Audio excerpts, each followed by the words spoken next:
Good morning, everyone, and welcome to Building's webinar. I'm Chloe McCulloch, I'm editor at Building, and we're delighted to welcome a very experienced panel of people from different sectors in the construction industry. So we've got a representative from a client, a main contractor, a volume house builder, and a smaller builder.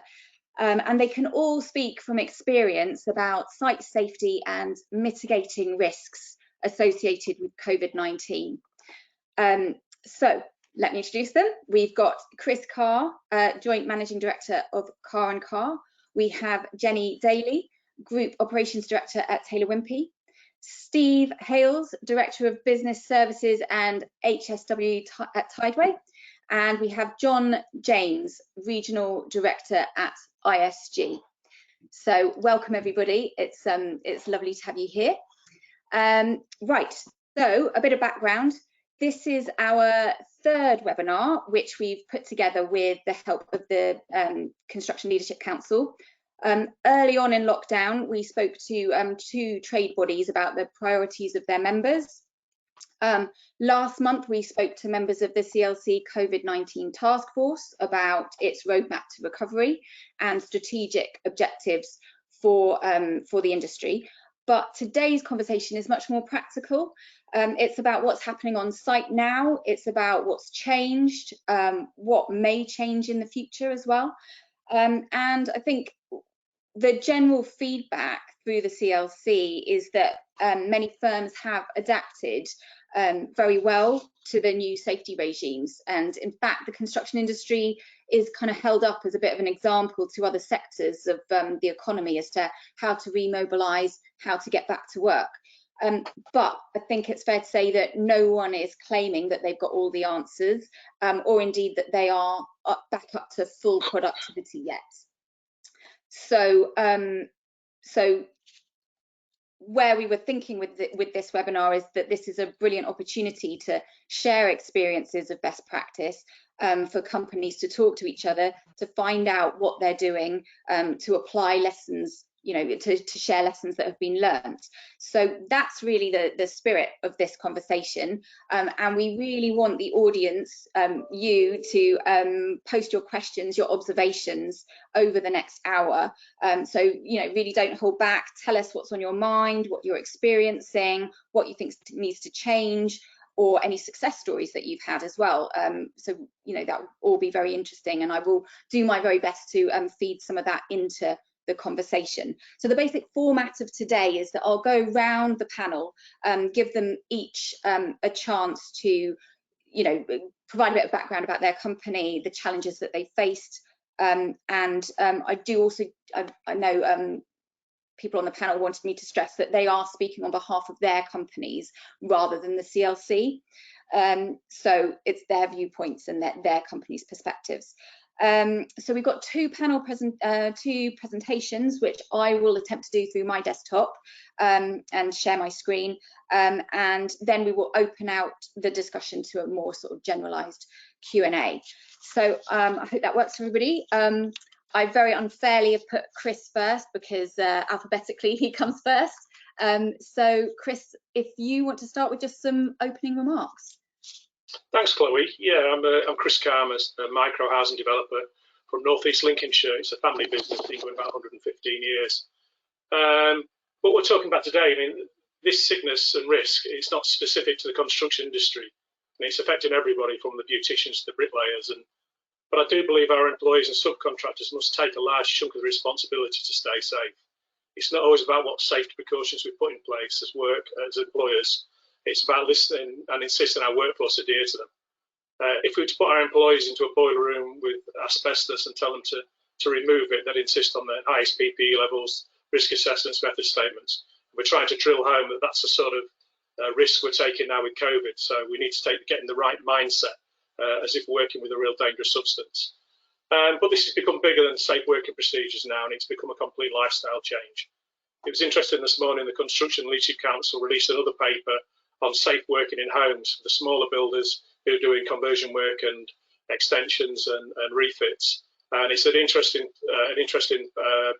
paper. I've read part of it this morning, but it's on the Construction Leadership Council's website. So if you're doing the smaller works, it's definitely one to look at. But as a small housing developer, we've taken most of our guidance from the Construction Leadership Council's Safe Operating Procedure papers. They're a great guide. They are heading towards the PLC and the larger companies, but you can adapt it and take the information to put into the smaller companies. But our procedures, I say we're a small family business. The first thing we do is ask the guys and girls to self-assess before they come to work. If they've come into contact with somebody with COVID, if somebody in their house has got COVID, if they feel unwell, then they should just phone us up straight away and say, look, I'm not feeling well. There's a testing station in our town, so they've got the opportunity to go straight to the testing station, wait for 2 days, then come back again. So the first thing for us is try and stop it before it actually comes on site. Anybody entering the site is given a COVID talk. It's only a brief 5-minute talk about the risks and our procedures in place specific for what they're coming on site for. Visitors and deliveries from outside the area, because we live in North East Lincolnshire, which is the second lowest in the UK for COVID cases. So any driver coming in from away, we treat them as having COVID 100%. So we don't allow the drivers, unless they're unloading physically offsite from the back of their lorries, we don't let them enter the site or access their vehicles. We don't sign for tickets. We ask them to take photographs of us stood with the materials. So that's one of the things we try and stop it before it comes on site. All meetings are carried out in the open or by Zoom, and that's meetings with customers, with consultants, architects, building control as well, and the warranty providers. So I'm a new house builder, so if they come on site, we keep a distance, so we liaise by Zoom. All tradespeople travelling to the site, we're asking to travel in separate vehicles, which goes against our green and sustainability drive through the business. But we feel that it's the safest way. So travelling independently, we've extended the car park on site so people can get on site without any problem. Tradespeople are asked to take rest breaks outside if at all possible. So we've bought a load of plastic chairs that we can keep wiped down, weather permitting.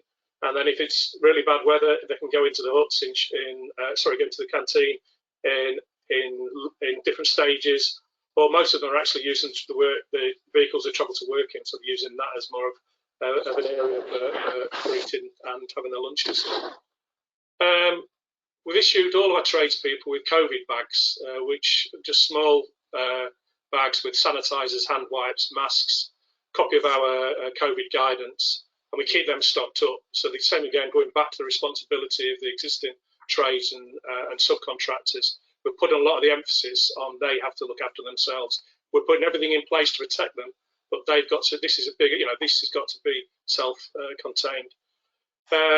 We then do a grading system. So at the moment, our external works are reasonably safe. So we're looking at works like your ground workers, your bricklayers, your carpenters putting the joisted roof on, your roofers are all classed as low risk. We're still insisting on the 2 metre distancing. We don't believe the 1 metre distancing is worth the hassle. Everything's been printed up for 2. We still think there's a risk at 1, so we're saying no. Our site procedures says we insist at staying at 2. You go into the medium risks then, which is when the doors and windows are fitted into the property, but before it's plastered, so we leave all the doors and windows wide open, so any tradesperson has to work with the windows wide open up to plaster level, so your electricians, plumbers, joiners again. When it's plastered, we go onto a high level. And with that, we insist that we still keep ventilated as much as possible. We ask the trades to go into each individual property to have a laminated sheet with their name and their mobile phone number on it, which we put in the front window, and then they lock the door behind them. And the idea is then that no other trades walk in there. So that keeps a safe working area. We've got 2 clusters of families, so we've got fathers and sons working for us that still live at home. So we can work with 2 people in that property. The only other person that has a key is the site manager. So if there is an accident or he can't contact the guy on his mobile phone, then he can access through the rear doors of the properties to see if everything's all right. But that's the procedure for our red code really. But delivery, as I said before, we don't sign for anything on site now. The site manager talks to the driver and has photographs taken. But we're looking, going forward, looking at potentially working a different shift pattern on. So looking at working 2 7-hour shifts a day or compressed hours where needed. We take noise pollution into consideration, so no mixers or heavy plant to be used early in the morning or in the evening. but now the government are allowing us to work kind of Saturdays and potentially Sundays. We're looking at this could help childcare as well. So we're looking at doing 2 shifts during the day possibly, and then Saturdays and Sundays if required, if that works with their shift pattern with their partners, with the children. But I've got to say the construction industry has led the way in COVID safety in the UK. It's been flagged up by all other industries as being the way to follow. What we've put in place is working great. And I honestly believe now, with all the precautions in place, our employees and subcontractors are now safer at work than they are if they're at the supermarket or in the pub. And long may that last. Thanks, Chris. That's a really great overview of everything that you're doing at Car and Car. In fact, we just had one listener just feedback, just saying in his view, he feels safer on site than he does in Tesco, which I think is just what you were speaking to. And another person in the audience has just asked, Chris, if you do any temperature testing on people entering the site. We looked at that and we were a bit concerned. We've got the temperature with the thermometer, which we can use, and at the moment, because we're such a low area, we're fine. We are thinking of doing that, and we just worry about infringing their privacy. And we try to say, we're insisting, we're not insisting, we're asking, can they test at home before they come to work? And we're offering to buy thermometers, the electrical ones or whatever, for our subcontractors and our employees to test at home. I'm reluctant at the moment to do it at work. I think keeping that data worries me a little bit. And I say the thing is get people to know their lifestyle, know where they are and how they feel before they even come into work. I think the work coming into work is the last hurdle. I think the rest of it should be done before they get there. Right. Okay. Understood. And just quickly on the shift pattern, was that to do with the childcare issue, or was there another reason for thinking about shift patterns? It's a bit of a mixture. We're speaking to some of our younger subcontractors who were saying, they're really struggling because the wife's having to stay at home with the children being off school. And I've said, look, work flexible hours for me. I've got no problem at all. The work's there to be done, and we're not talking about working 7 hours. As subcontractors, if they want to work, can work 2 or 3 hours and go and come back again. It's irrelevant to us. It's exceptional times, and I think we've got to work with our tradespeople, because we've got to remember these tradespeople remember what we do for them now going forward. And if we look at, we have a good supply chain of tradespeople, and we're trying to work with them. There's no way of dictating things. If we can work in a flexible way that helps them, helps us, and stops anything else, then why wouldn't we do it? It's just common sense.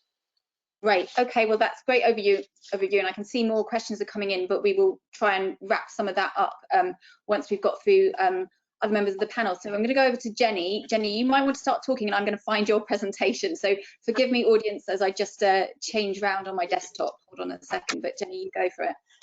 Absolutely. So, I mean, a lot of the sort of physical changes that we have made on site are very reflective of those that Chris has already commented on. So I won't go into those in too much detail. We took a decision at the sort of Prime Minister's announcement of lockdown to close all of our sort of over 250 sites right across England, Scotland, and Wales. And the reason that we did that wasn't so much the physical changes or the changes to the physical environment that we thought were necessary, but because of sort of the levels of concerns coming from our site managers around behaviour and their ability to make the step change that was required to make those physical changes sort of worth it and to embed. So we closed all of our sites, and really from the moment that we closed those sites, we were working on a process of getting back on site.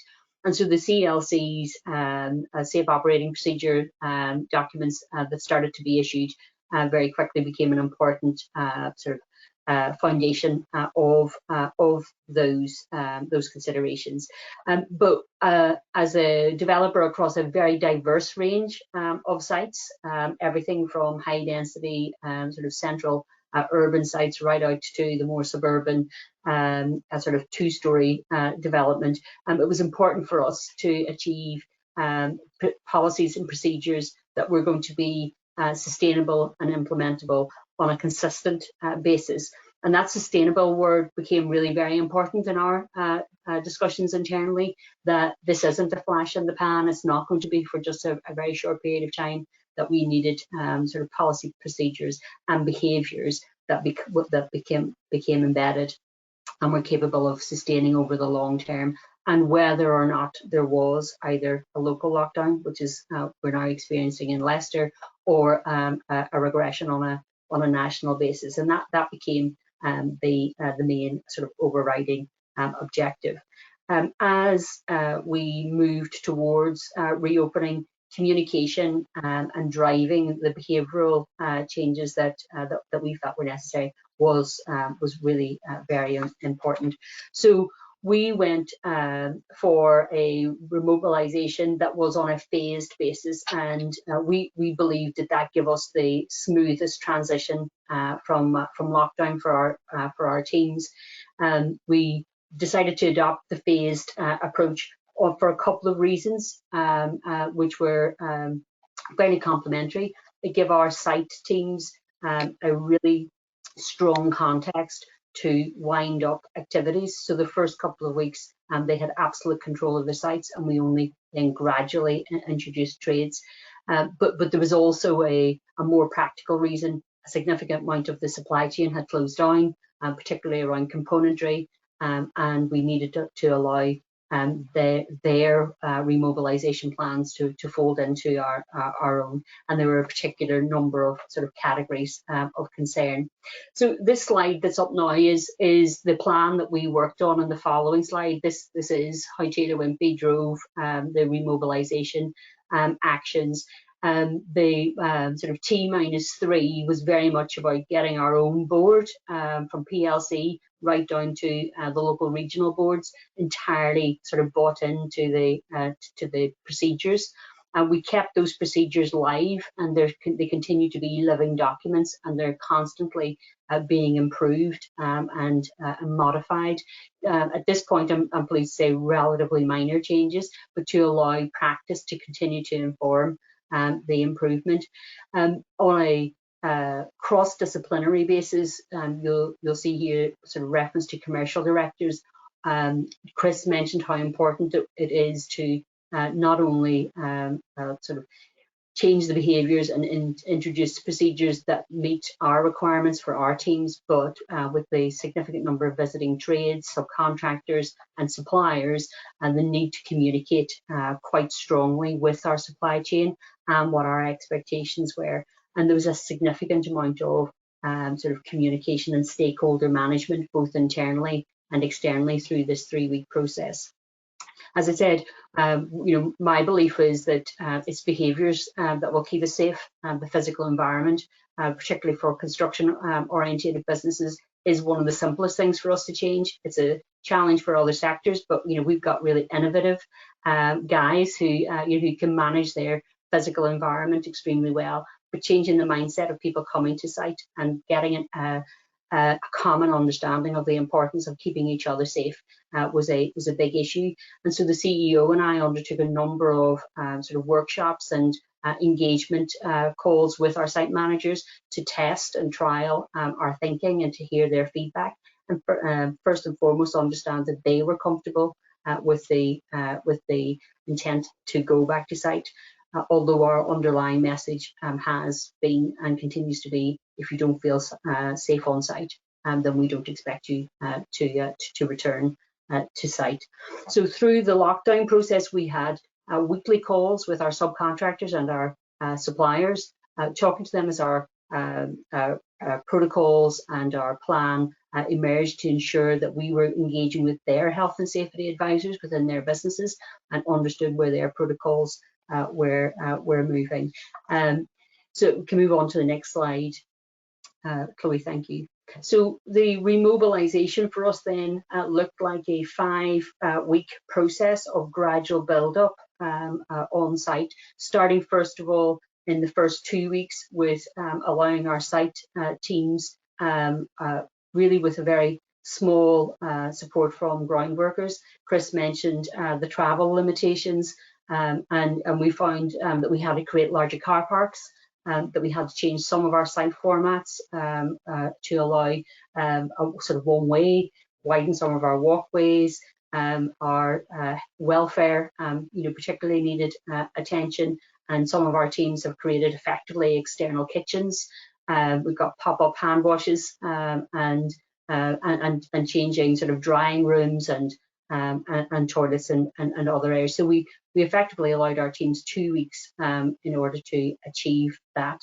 We also started the process of understanding, as a house builder at volume, how we needed to communicate our return to site to our customers, particularly those who may have had sort of customer sort of issues, where our normal approach would be to have operatives going into homes. And Chris mentioned the small builder working within homes, and we looked very carefully at that guidance. So alongside the site remobilisation, there was quite a lot of focus on how we managed our customer expectations and indeed sales.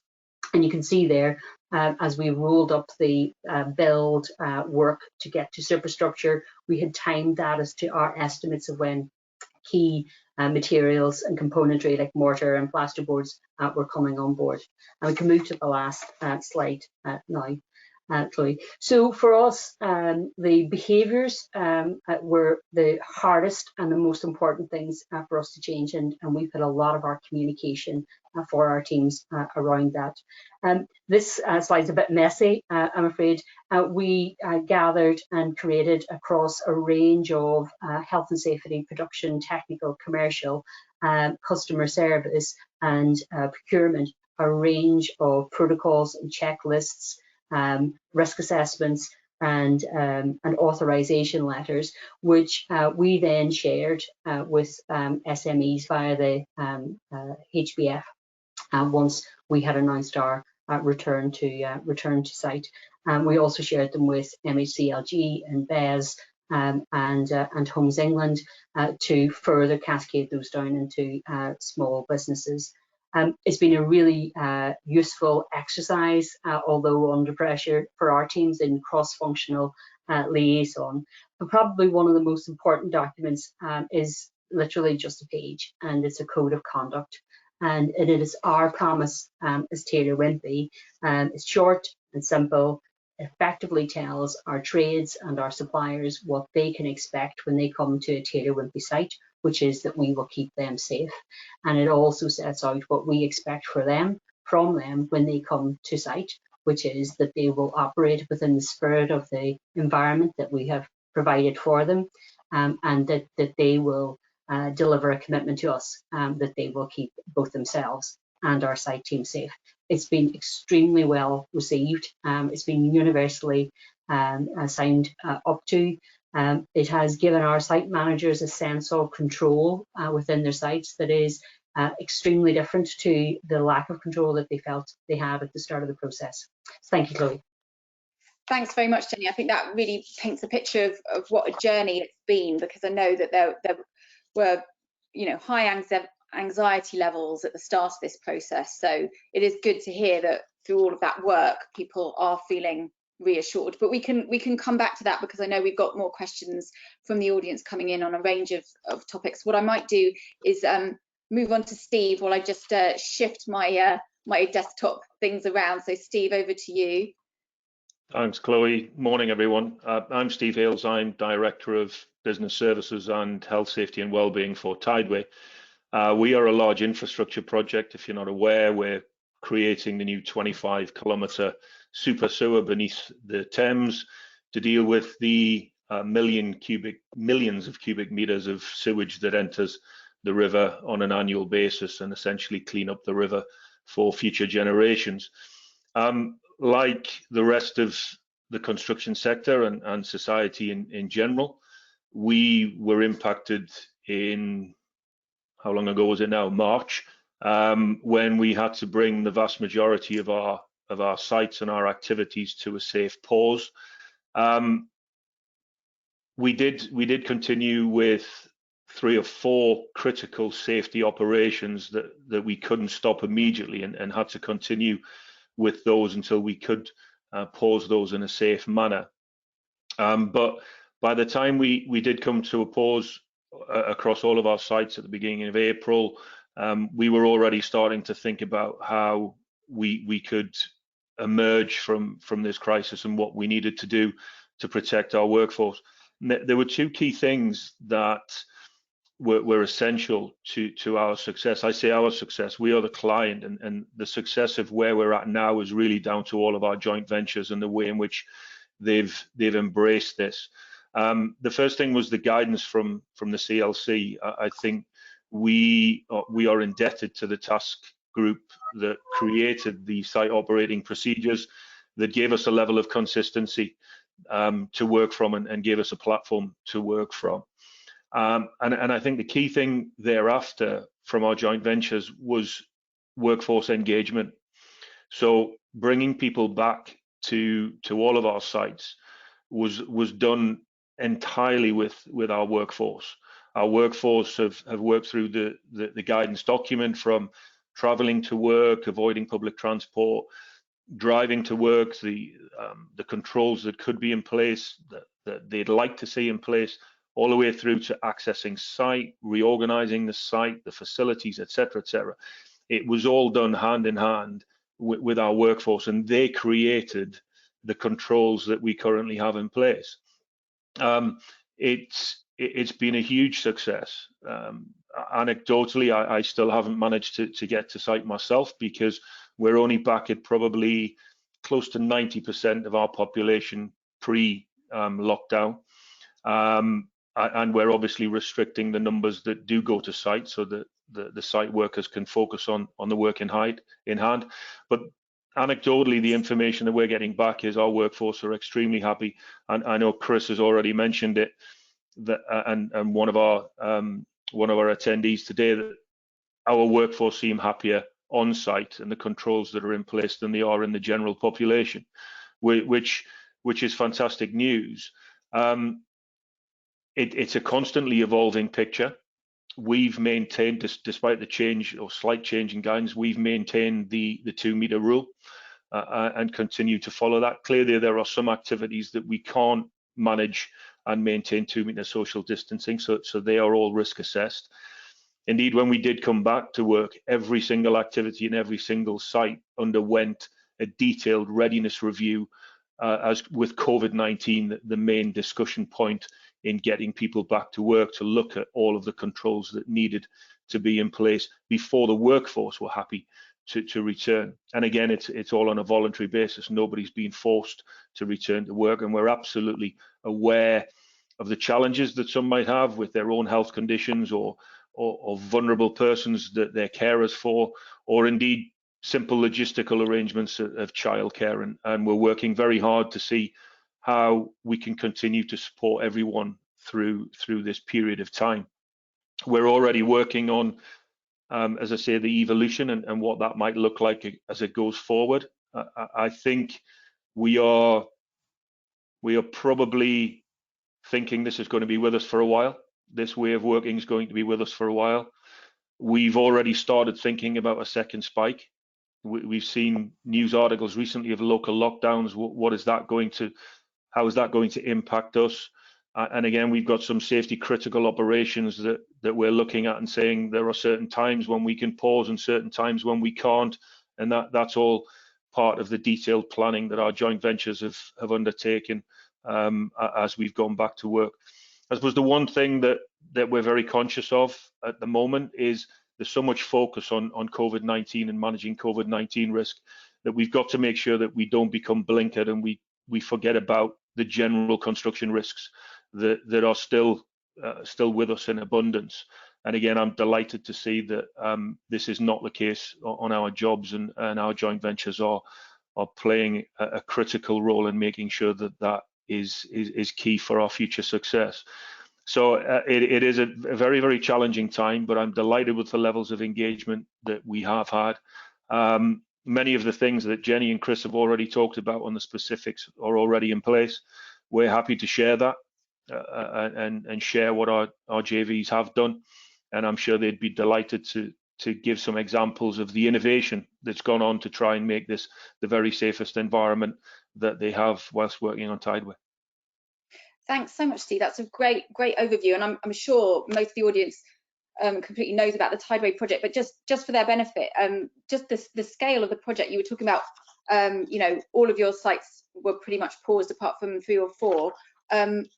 Are you saying they're all back up now?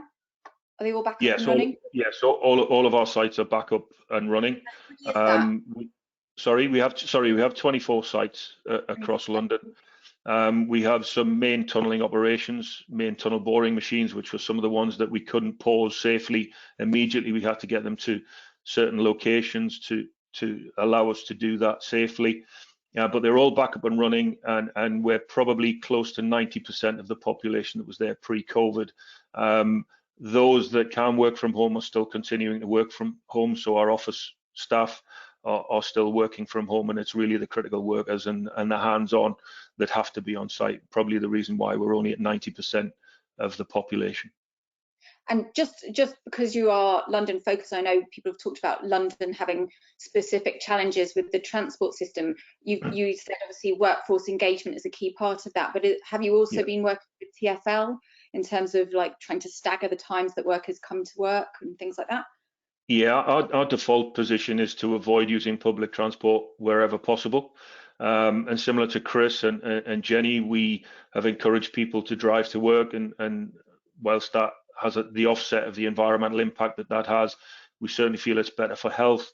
Trying to keep people to drive individually, and if they can't, to maintain some level of consistency with the people they do come to work with.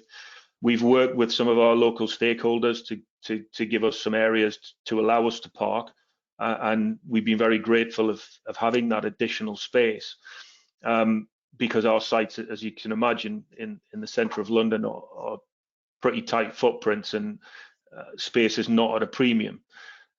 One of the challenges we have going forward as we come out of lockdown and businesses and local businesses start to get back to normal, then that space that we currently utilise may no longer be available, and we might have to start relying on public transport to get to and from work.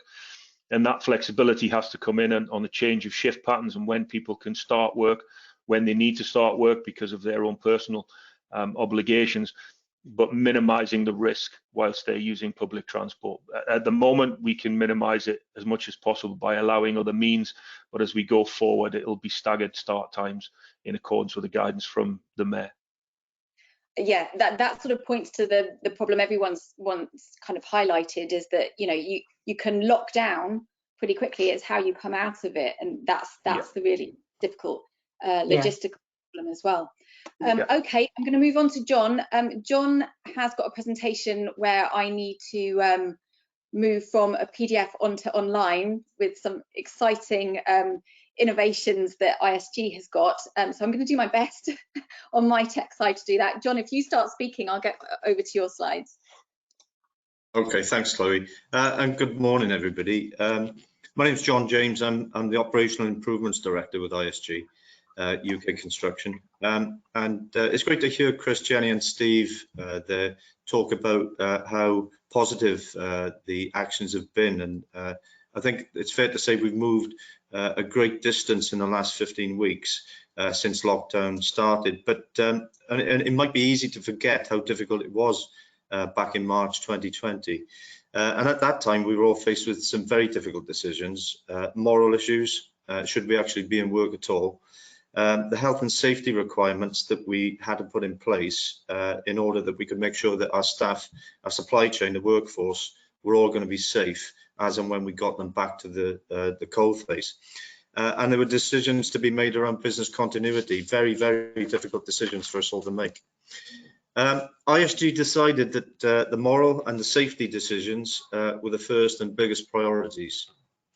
But we also decided that we were going to be dynamic in our actions. We did close some projects, and we certainly paused across all of our projects in the UK in order that we could put those safety measures in place, create the right levels of confidence. That was vital for our own staff, but also for the supply chain.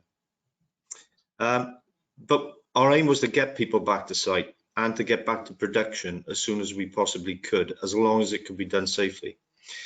And I think it's fair to say that even on the bigger projects, and bigger projects with our businesses around about 100 million, we were able to get back to production in the space of about 2 weeks, having taken that whole raft of health and safety measures. How do we do that? Well, we formed a group specifically to determine the safety measures that were going to be needed. and to ensure that they were put in place consistently across all our projects in the UK. And that's around about 100 projects. At each step of the way, we fully follow the CLC, Build UK, SOPs and guidance. That was important to us. The brief for the group that we formed is extended to create a COVID-19 best practice hub. And we set about putting best practice in a position where all of our workforce, all of our staff and supply chain could see it. And we chose to do that by putting a best practice application, an app together.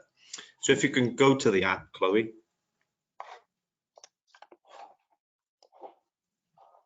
We hope this works. Hopefully people can see that. Did you want me to go to a particular part of the app there, John? If you go to the menu page, and then perhaps to the logistics. Yeah. Now, this part of the app, there's a menu, obviously, and an introduction, but this part of the app shows things like guidance for traveling to work, how to access our projects, temperature screening, and temperature screen is in place on all ISG projects now, and that's the scanner type.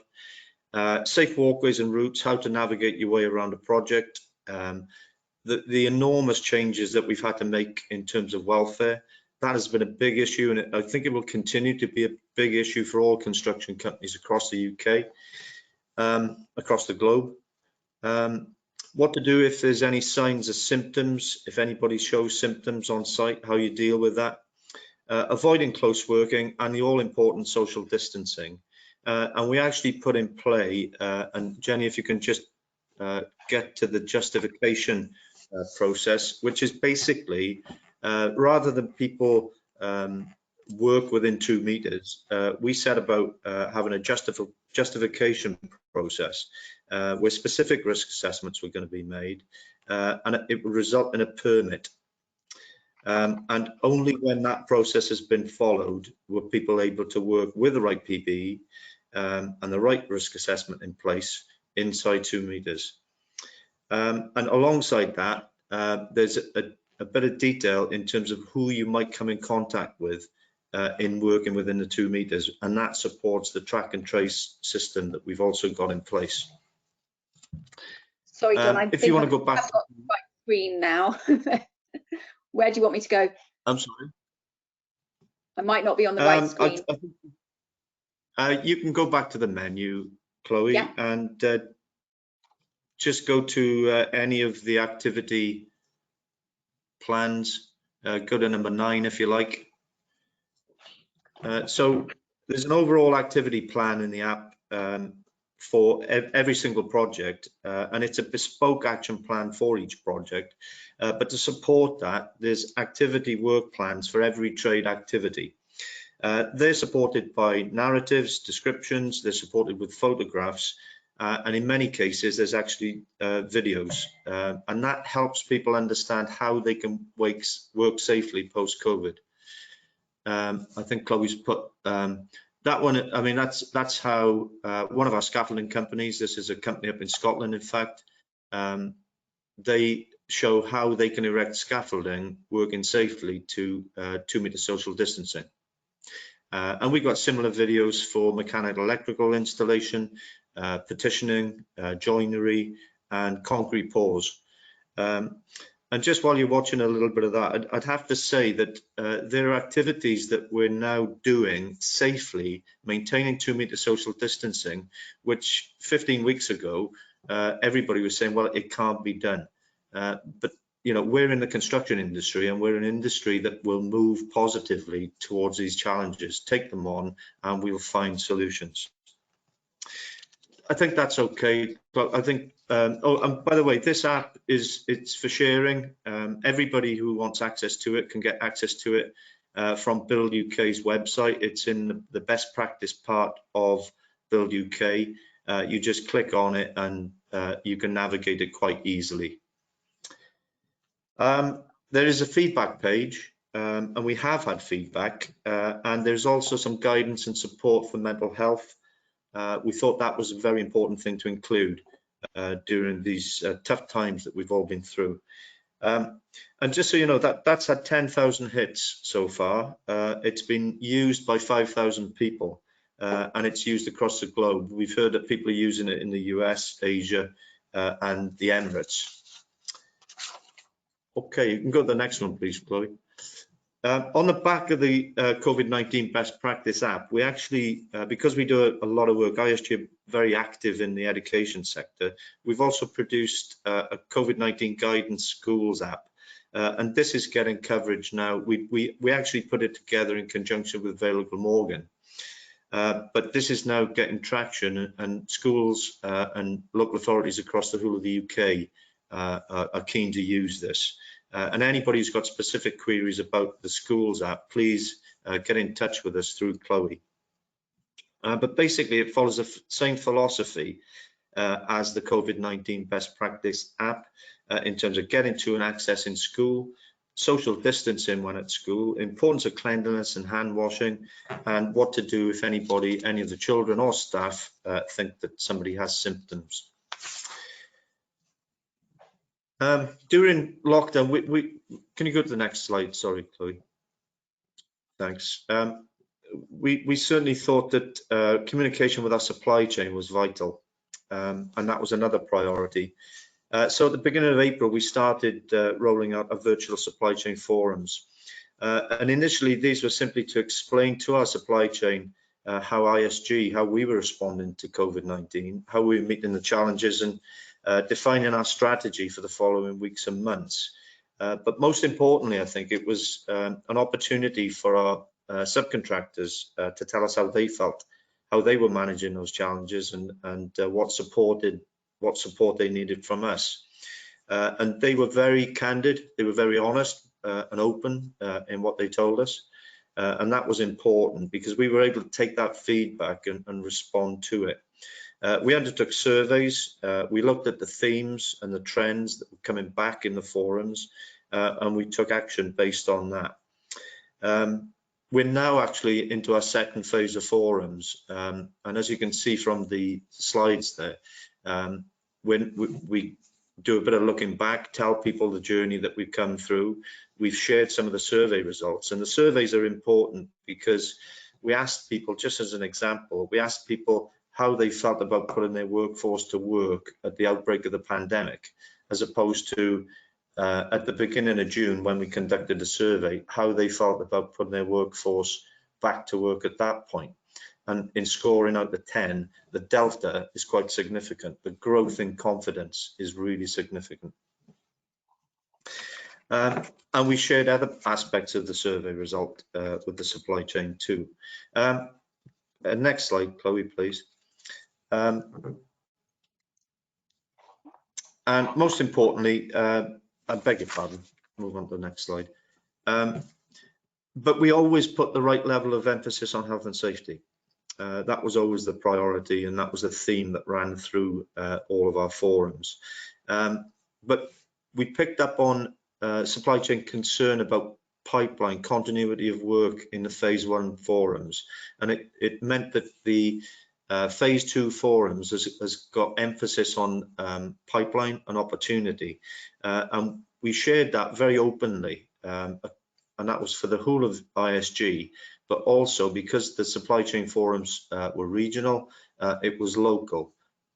We gave them an insight into the tender opportunities that we were seeing so that we could share it with them. We discussed a great deal how we could work together, particularly at tender stage. If ISG can win work, then we want to take our supply chain with us on that journey. So there was a lot about communication and working together at tender stage. And the focus on program and productivity, and asking our supply chain to help us understand how we can best reach high levels of production again. And then on the last slide, I think there, Chloe, we did some work in terms of sector survey impacts. What some consultants, around about 190 consultants responded, what they thought the market was looking like going forward, anything to look out for, what developers may be looking for more and more by way of zero carbon, social value and community benefit, how buildings might be used differently, how more high-tech buildings might become post-COVID, and importantly, the emphasis on local supply chain. And then we simply matched up the members of the supply chain with senior members of our staff, so that they knew that they had a regular and straightforward point of communication with somebody senior in our business. So importantly, I think this process has increased communication. I think has resulted in greater planning, greater organisation between our staff and our supply chains, and certainly greater collaboration. And the other feature, I think, is greater respect amongst our trade partners, amongst our supply chain. That has come across really strongly. And the great news is that we're now operating at around 85 to 90% in terms of production across the whole of the UK. The response from the supply chain has been nothing short of fantastic. I think they've dealt with it, as the other panel members have said already, they've been brilliant. The behaviours, the cultural change that we've seen, and that's from every individual, all of the workforce, has been extremely impressive. And we'd like to take this opportunity to thank them all for that. Okay, thanks very much. Is that the last slide, I think, isn't it? Right. Okay. Brilliant. I'll go back to this one just as a holding slide. Great. Well, so we've had lots of messages, actually, specific questions about the app, John, so I will forward those ones on to you afterwards. But people are interested about how the permit works, how more in the supply chain can understand about the forums, all of that stuff. But I suppose more a general question, probably I'll broaden this out now to sort of the general Q&A format. But generally, what I think one of the themes coming through from the questions is, you know, with all of these extra safety measures, you know, what cost implications does that have? We know that there's been a hit on productivity, but are there sort of direct costs that you've seen in terms of putting those extra safety measures in place? I don't know if anyone wants to jump in there. Yeah, I'll take that. No doubt there is additional cost. I mean, welfare in particular is an area of huge change. To actually satisfy the social distancing for welfare facilities means you need more welfare facilities. You know, we've looked at providing this in a variety of ways. Simply stacking welfare units one on top of another is not always the answer. So we have to rent other buildings, or we stagger shifts. You know, staggering shifts is something that we're doing across the country, not on each and every site, but it's certainly one way of combating the welfare problem. But all of these things cost, and the investment made in the initial transition post-COVID, I think that was heavy. But I think that going forward, we know where the bar is now. We know what the measures are that we need to take. So that can be priced into projects on a project-by-project basis. Okay, anyone else want to jump in on costs? Yeah, I mean, I think probably just to reconfirm some of John's comments. I mean, there's componentry. I mean, PPE, the cost, and actually the difficulty, particularly in the early weeks of procuring PPE, was significant. A stretch on prelims. So the fact that productivity and has fallen is going to have a continuing sort of friction on projects. We're actually finding, and our productivity is increasing, and our opening thesis was that over that sort of 5-week mobilization that we could get to about 80% of our pre-COVID productivity.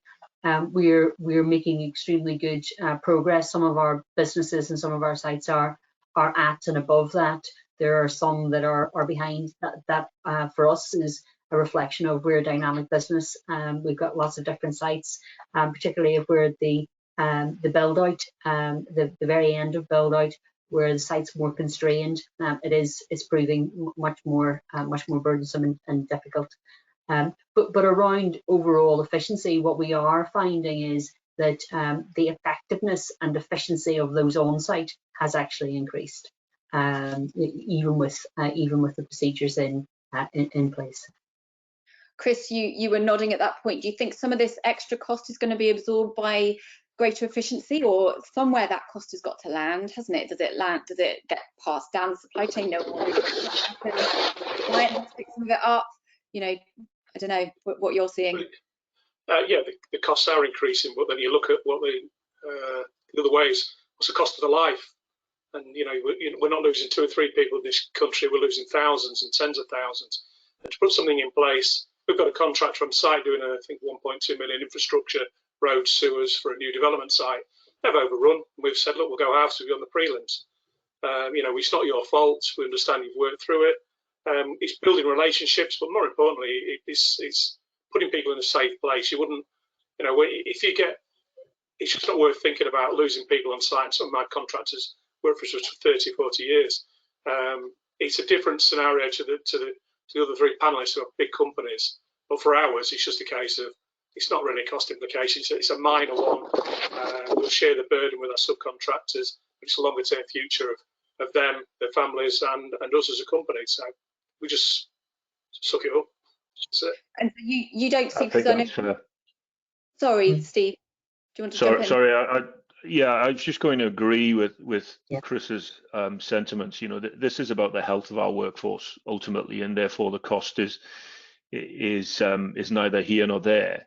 I think the CLC again played a huge role in making statements about clients supporting their supply chain and tier 1 supporting their tier 2s and tier 3s, and making sure this is not about becoming overly commercial and trying to squeeze every last drop out of every contract. I think that's important that we all get through this together.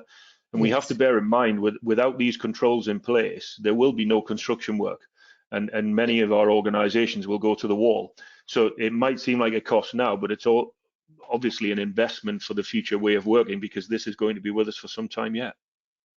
Yeah, I agree with that entirely, particularly in terms of the relationship and the sort of the duty of care and responsibility that we have with our supply chain, whether it's prompt payment, giving, as John said, greater visibility onto pipeline.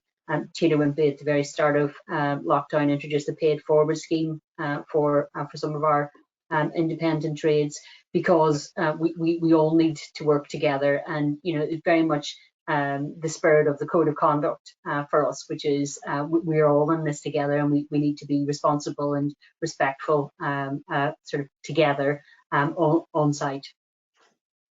Great. Okay, because I know that covers off a big fear that people have got about the industry, which is adversarial by reputation. So I know that there is a big fear that, you know, we could get into big legal spats over cost overruns, time overruns on projects, but you're hearing that, you know, amongst your supply chains at least, things are remaining okay for now. Is it, Chloe, is you don't want to lose your supply chain. You know, this has been a 4 or 5 month blip. We've got companies, all these companies have run for generations. You know, you can't just have a knee-jerk reaction to COVID. You've got to look at the bigger picture going forward. You can't just wipe the supply chain out, because going forward, we've got to have that supply chain. The working together has been absolutely phenomenal from the whole industry, and it's great. You know, Taylor Wimpey, we've been using some of your COVID advice, and because it's open to everybody. And it's that sort of thing where the tier 1s, that you know, I'm no competition to you, building 10 or 15 houses a year, but what you've done is fed it down through all the tiers that everybody can use your information, and the whole industry has worked together under the CLC banner, which has been great, to deliver. Everything's been cascaded down from John's app. You know, everything's been cascaded. We just need to carry that on. We're going out of COVID, we're going into Brexit, and what I do need to do is these foundations have been set now, that we work as an industry together on all different tiers, all different levels, to work together going forward to produce a UK PLC, one of the best construction outlets in the whole of the world. Yeah, I mean, I think that, I mean, a number of us will look back at the great financial crisis and we're still carrying the scars, you know, where that sort of communication and understanding that actually we need one another in order to grow. And short-sightedness, you know, will limit our ability to either recover the capacity and productivity that we had, say in 2019, but will severely limit any expectation or aspirations that any of us have around growth, because you know, trades and skills roll between all of the different forms of contracting, including house building. And you know, we need our trades to continue to invest in their skills development, and we don't want to see that see that damaged in any way. A pause we could just about manage, but not taking structural capacity out of the sector. We already know that there's a skills shortage, so we all have to work together to hold as many of those skills in the sector as we possibly can. That actually, just to pick up on that point, Jenny, I think a few questions have come in, and each of you kind of alluded to it in your initial remarks about, you know, preparing for the long haul with this. So it's, you know, there was the initial kind of lockdown phase, but actually knowing that there are going to be restrictions for some time. I don't know if any of you would hazard a guess as to how long we need to kind of hunker down and think that these new safety measures are going to be a reality for construction sites. I mean, I think we're all coming to terms. We've all talked about how well the industry is coming to terms with the health and safety measures, and I'm not about to say that, you know, it's not having an effect on us. It still is, but you know, and one of the things we mustn't do is become complacent. You know, we must stay focused in the way that we work going forward in relation to the health and safety requirements. But, you know, these things are in play, and we're still able to get to 85, maybe more percent of our desired output levels. So, you know, I think a little bit further down the line, we'll probably get towards 90%. And you know, that is another demonstration that the industry can actually work in very difficult circumstances. And I think we should be as upbeat and positive as we possibly can about that, rather than, you know, have a gloomy outlook in terms of the next 6 months or so. It probably won't be done and dusted in 6 months, COVID. So I think we've just got to grasp it as best we can, and we've shown that we can make a good job of it. And move forward with a very positive attitude. Jenny, sorry, you were going to come in on that as well. Yeah, I know my point was, you know, for as long as it takes, I think is really the simple answer, and I don't think that any of us are qualified enough to predict it. But having the measures and ensuring that they're sustainable, and that behaviours and culture do change. And you know, Steve mentioned, and I think it's a point well worth reflecting on. But it can't be at the detriment of other health and safety measures. You know, COVID is a new sort of health and safety issue, but we have to look after all of the sort of fundamental health and safety sort of management on site as well. So, you know, once we've got that level of familiarity and understanding of the site operating procedures and new risk assessments, it's then making sure that they live and coexist with all of the other health and safety requirements that we have over that sort of medium term. Okay, well look, there was so many questions that I probably can't go through now because we're coming to the hour. So probably the best way to try and round up is maybe for each of the panel just to kind of give us a final few words on any advice that they've got for the audience, any advice that, you know, people should take away from, you know, the experience that you've gained over the last few months, and looking ahead, as you've said, Jenny, no one knows when this is going to end. So does anyone, you know, I don't know where we want to start. Maybe Chris, back with you, and any last words? No, just the things we're doing is being better organised with labour and materials. It's something you can be quite lax about, but now it's critical to tie in the trades, not working over the top of each other, working by the side of each other. So that's the biggest thing we've got to take forward. Great. Okay, Jenny? Yeah, I mean, I think that Chris's point is one that I would make, but in addition to that, let's not waste a good crisis. I think there's a lot of really positive learning. I think we're seeing some really, significant feedback around efficiency, and I think it is that closer management that Chris is talking about, materials and trades, and really working within a program that everybody believes in, as opposed to what can at times be a bit chaotic. But the most overriding point, which we've touched on, is we've formed communication channels that maybe were a bit rusty at times when we've been very busy, and the importance I think is having reopened those channels, that we must maintain sort of good communication, both externally and for me also sort of internally. The fact that we're on sort of webcam, doing a webinar today. We've started to do a lot of in-house training with our teams on similar platforms. It's been extremely effective. It's been great in terms of team building, and wonderful in terms of training and skills development. Wonderful. Steve? Probably three very quick things, Chloe. Almost alluded to by Jenny. There are opportunities that are presented to us as a result of managing through this pandemic, so we need to seize on those opportunities going forward. For the clients out there, continue to stay engaged with your supply chain, understand the challenges that your supply chain have, and support them through those challenges. And the third thing, as I alluded to in my initial brief, was engaging your workforce. You'd be astonished at the fantastic, innovative ideas that come when you speak with your workforce. They know far more than we do. Fantastic. John? Yeah, as I just said, I think that we mustn't be complacent about anything around health and safety. Stay focused with that. Yeah, I think as Steve just said, we've all learned a lot in this period, and we're certainly doing some things better. I think we're working more effectively and more efficiently in many aspects of what we do, whether that's working from home, teams, we're certainly traveling less now. And everybody seems to be collaborating to a far greater extent. The communication with our supply chains is good and strong, and I think that's important to maintain. And I think we're an industry that will always find solutions, and I'd encourage everybody to look at alternative solutions. It's probably never been a better time for contractors to actually have their say in terms of design specification. Go for UK products rather than products that come from overseas, that sort of thing, and strengthen the local supply chains and the UK supply chain.